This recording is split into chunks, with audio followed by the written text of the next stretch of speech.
I want to talk to you guys. I've been thinking about it all weekend. Since Friday, I've been meeting with a lot of you guys one-on-one. And I want to talk to you guys about something. How to cure the fear of sales. What we're going to go over now is the single best way to remove and eliminate the fear and anxiety of sounding too salesy. If we're being honest with ourselves today, and don't be too cool, and also don't lie, even if you're watching online, you can comment. How many of you guys can be honest with you and say, hey, I've had that thought, like I just don't want to come off too much like a salesman? Raise your hand if that's you. Okay, it looks just almost everybody in here. I got news for everybody in here. I love you. Thank you for participating. Congratulations. You are a salesman or a saleswoman. That's your freaking job, right? Anthony Lacalandra, great salesman. He would always say, don't be a wolf in sheep's clothing. Be a wolf in wolf's clothing. You are who you are. Guess what? Your customers know you're in sales. So stop pretending you're not. We're going to talk about how to get over that today. If you're ready, let me hear you say, I'm ready. I'm ready. Let's freaking work. Up first, we're going to go over what we call sales reluctance. Sales reluctance and sales fear. There's a thing, right? I don't know why, and I can identify with this because I've done the job for a long time, where even though you know when you come into work, man, I really want to go close more deals. I really want to open up more pipeline. I really want to connect with decision makers. But when I call my customers, like a weird part of me almost scared if they answer the phone, right? Or like, I'm afraid to call this person. I'm afraid they might yell at me or they're so angry. I'm afraid to sell to them. It's called sales reluctance. Anything that keeps you from doing what you signed up for is keeping you from where you want to go. So it's so important that we get over it. So first thing is get out of denial. How many of you guys can be honest and say you've ever had a feeling like that when calling customers?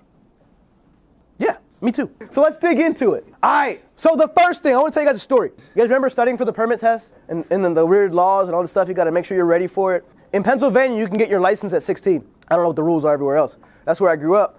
And I remember like it was yesterday when I walked out with my license. I've never felt so empowered in my life, right?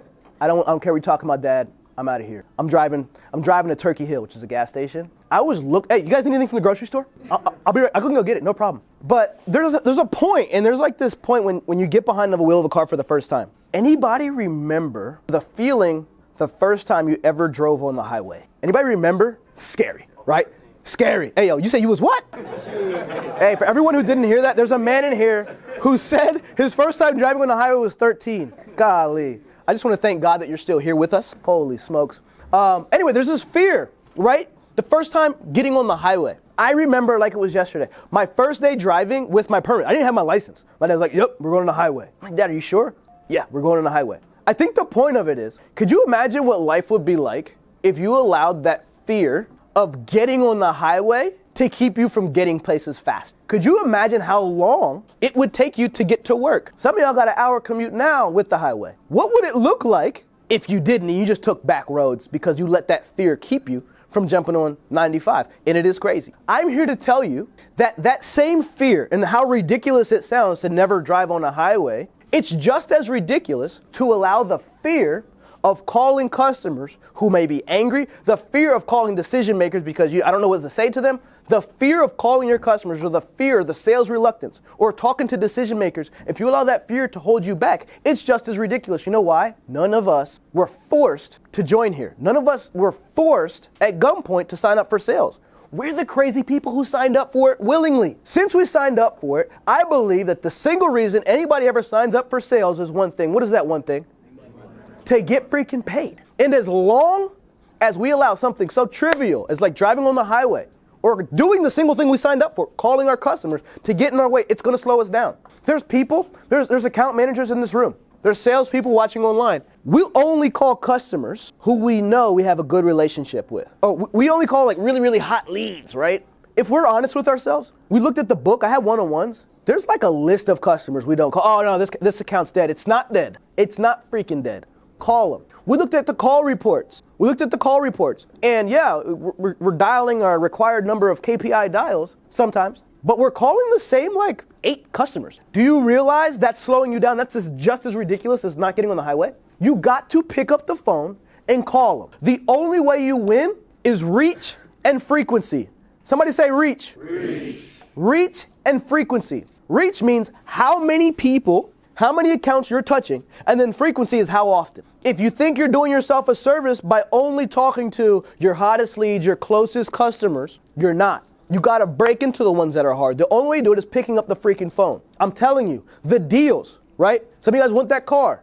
We talked last week, I talked to somebody who walked in my office and said, Dwayne, how'd you know, man, my sister and my brother weren't doing so good? You mentioned some of you guys are trying to make some money so you can help your little sister, help your family out. For those of you guys who have real reasons and real motivations and real needs, financially speaking, that are bigger than just yourself, this is holding you back. How long do you want that to be your freaking story? I'm gonna give you the answer. Part of the answer is recognizing. So first, get on the highway. How do you get on the highway? You freaking prepare, right? You're worried about that decision maker answering the phone, have a plan. Then you execute, obviously. And the part that everybody missed, obviously, plan your call, execute the call. But don't spend all day in planning, right? Because if you think all day, right, and you strategize all day but do nothing, you get nothing. You plan, you execute. The third piece is what most people are missing. Seek counsel and iterate. It is a proverb. If you aren't seeking out people who've already been where you're trying to go, as you make your plan, as you make adjustments to what you're doing, you're lengthening your time to get to your goal. There are people all over this room, all over the world, who've been where you're looking to go, yet you still are choosing to figure it out on your own. Man, I'm just gonna keep calling this customer. I don't know what's wrong. I'm telling you, force yourself. Record your calls. Hey, could you tell me, like, I just did this call, I don't know what happened. Could you give me some feedback? Prepare, execute, seek counsel, get some feedback, and iterate. Repeat. Do it over and over and over. So Michelangelo, anybody ever heard of the artist Michelangelo? I'm reading an incredible book. It's called The Agony and the Ecstasy. Highly recommended. It's very, very long, but it's incredible. He was a sculptor. He, from day one, wanted to be a sculptor, but in his town of Florence, there wasn't any sculptors left. Donatello had gone. I think he had died at that point. So the only, it's called an internship back then. I don't think it was called that. But what he could get was in painting. So he studied under this guy named Ghirlandaio, who actually also happens to be a famous painter. He did that for over a year. And then one day, like a year or so later, a sculptor came in town. And he was able to get signed up in his school of sculpting. Long story short, years later, he ended up, sculpting the statue of David. Everybody knows what that is. But then, after he finished his greatest work in sculpting, imagine, I'm talking about years and years of sweat and tears, sculpting the same freaking piece of block of rock forever, the Pope tells him, you're done sculpting. You have to paint the roof of this chapel that was shabby, run down, nobody cared about it. That, my friends, is called the Sistine Chapel, right? Anybody ever hear the Sistine Chapel by show of hands? The story gets better. So he had no choice. It was either die, like the Pope had that kind of power. He could literally hang you, kill you, throw you in jail for not doing exactly what he told you. So he had to paint the Sistine Chapel. So the roof of this thing, he said, all right, I got it. I'm going to get this done in 6 months. He said, I'm going to get my favorite painters all from Florence. We're going to knock this thing out together in 6 months. They did it for 9 months. He looked up and said, I hate it. Painted it all white, started from scratch after 9 months of work doing something he didn't want to do, just because he said, hey, I can't sign my name to this. This isn't good enough. He then painted it all white, took the next 4 years by himself to do something he didn't even want to freaking do. That is why we remember his name. Why do you tell this story, Dwayne? Why am I talking about today? Begin your masterpiece already. If this is just some job you check in and check out to, this is the wrong thing for you. Nobody in history does anything great 9 to 5. You don't believe me? I would encourage you to do some research. Obsession is required to be great at anything. And if you're like, hey, Dwayne, I don't know if I want to be great at sales. Hey, I love and respect you. Everybody doesn't have that desire to be great at sales. If you don't desire to be great at sales, you're in the wrong freaking career. Why do anything if you're not going to go all out? There's people in this room, sales fear, sales reluctance. A lot of that subsides as you run through this process and become obsessed with getting better. Like I mentioned this already, no one does anything significant working 9 to 5. The best singers of all time. Think whoever you want to say. Taylor Swift, get thee behind me. No. Michael Jackson, Bob Marley, you name it. All of their favorite people.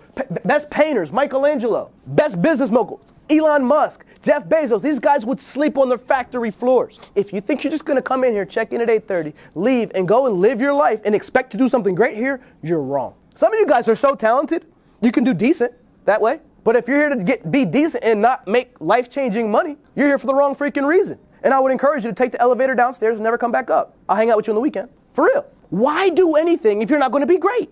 Give it everything you freaking got. Decide what it is that you want. If it ain't sales, that's fine. Y'all know me enough to know I care about each and every single one of you guys. Decide what it is that you want to be great at. Do it.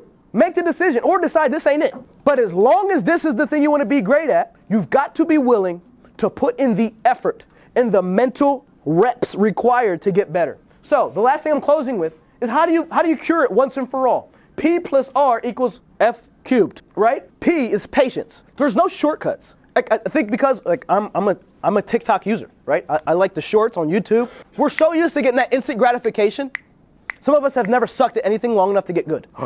That was profound. Put that on a t-shirt. Some of us have never sucked at anything long enough to get good. Some of us in this room are discouraged today. Oh man, I wish I was here. I wish I had that promotion that so-and-so had. But were you willing to stick it out through the hard time? So patience is the first thing. Plus R, repetition. Patience plus repetition equals freedom from fear. Patience plus repetition equals freedom from fear. Anybody who executes this formula will never worry about fear of dialing, fear of someone answering. If you don't want to face that, you got to push through that. Get on the freaking highway.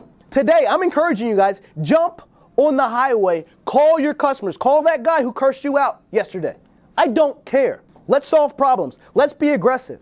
And last but not least, I don't care if you got that one deal. Forget that one deal. Go find another one. Fad. Find another freaking deal today. Let's jump on the phone and find another deal. If you're with me, let me hear you say, find another deal. Find another deal. Let's do some work. Thank you guys.